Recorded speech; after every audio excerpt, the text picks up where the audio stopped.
Hey everybody, Mike here.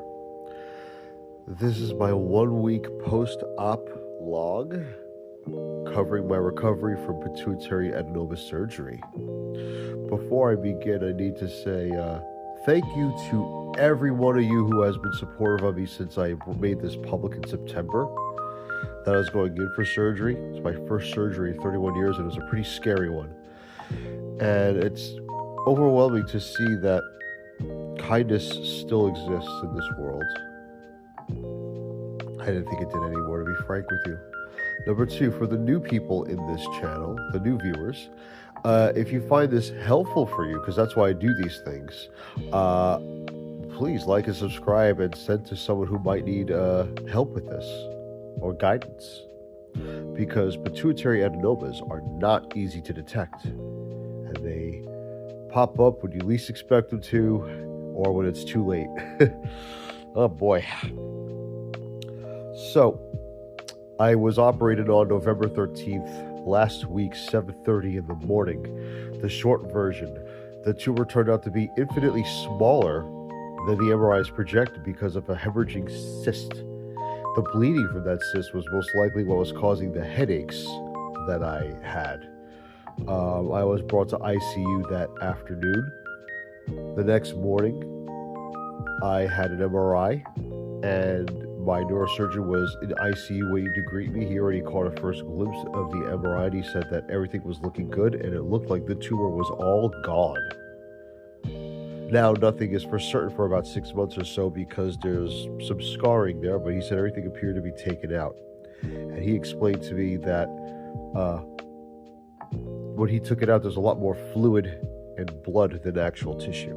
And he told my mother and my girlfriend that the tumor, because of its actual size, my recovery might be a lot faster than anticipated. I might be kind of back on my feet, so to speak, within a month, not 3 months.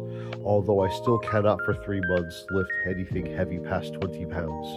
I still cannot strain. I cannot sneeze with my mouth closed. I cannot do a few other things. I cannot bend over, which is part of why I shaved my head. I cannot blow my nose. I think I said that.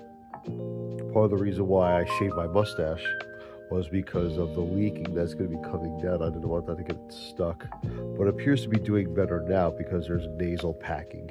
The nasal packing that's here is dissolvable. The next day, after physical therapists saw that I was able to walk without assistance, I was brought to my own room out of ICU, and then the next day, unexpectedly, I was sent home.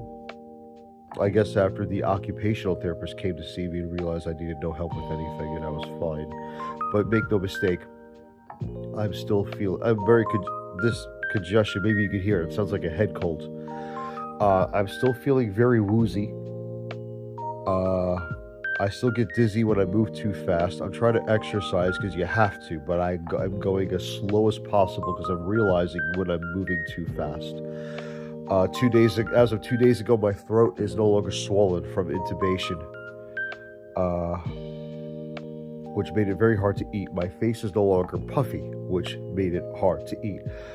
I've been on a migraine drug called Qulipta since September, when I was admitted to the emergency room because of debilitating headaches. And I think that's the reason why, aside from head pressure, all here, of course, I'm not feeling any kind of headaches whatsoever.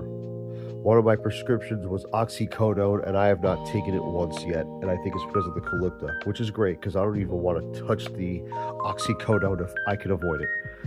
I also have amoxicillin twice a day, to ward off infections. I also was sent home with nasal spray because I can't blow my nose. And this can help with congestion. I am at my girlfriend's house for the next 2 weeks, maybe 3. Because it's close to her job, so if anything happens to me, she could just be to me within 20 minutes. She's going to be coming here later to pick me up for my first follow-up appointment with my ENT.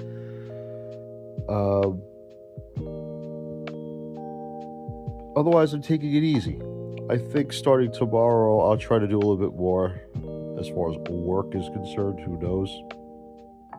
It's hard to concentrate on things, so I've been taking it easy. I've been doing mindless activities at home, minus the walking part, because my brains were just scrambled, and it's hard to comprehend much of anything, honestly. I mean, I know who I am, and I know that 2 plus 2 is 7, right? I kid. I still have my wits about me, but it's just this fuzzy feeling, and I don't just mean my hair either, or lack thereof. It's a very uncomfortable feeling at times, and I'm managing, but I'm managing, but I'm doing the best I can. I'm just relaxing if I need to. A lot of people feel fatigue after a surgery like this. My own neurosurgeon warned me I was going to feel awful for at least 2 months. I don't necessarily feel awful. I mean, I did not know that I was even going to do this video today. I did say I was not going to do any hospital videos for TikTok or likes, and I didn't. So there. I value my privacy in that setting. Not everything needs to be seen. But anyone who followed me, I did post Instagram stories about my progress, going all the way up to my going home. I'm very fortunate to be where I am right now. I'm very fortunate that I'm as healthy as I am. I'm very fortunate that I didn't lose much muscle. I am strong. I'm healthy. I dropped some weight already. I am also on a big fiber diet. A lot of beans, a lot of vegetables and fruits, oatmeal, all the berries in the world, because you cannot strain, so you cannot push in the bathroom. So it's advisable to get stool softeners. Next week, I'll do another video, and I will talk about my progress then. I have, the day before Thanksgiving, I have my follow-up with the neurosurgery department. Not necessarily my neurosurgeon, but someone in that department. And then I will see my actual neurosurgeon again in December. Wow, I sound weird to myself. I can imagine what I sound like on this phone. I want to make clear before I go that my recovery story is mine and mine alone. From what I've seen in other people's recovery stories, nothing's ever what it seems. No one person recovers the same way. There are people whose tumors grow back within a couple of years. There are people whose recoveries are slower. There are people who are tired all the time. And then there are people who are fantastic within like 3 weeks. This is my story. This is just a gut. So if you're watching this, and I'm hoping that you do, and I'm hoping that it helps you, please know that it's just a guide.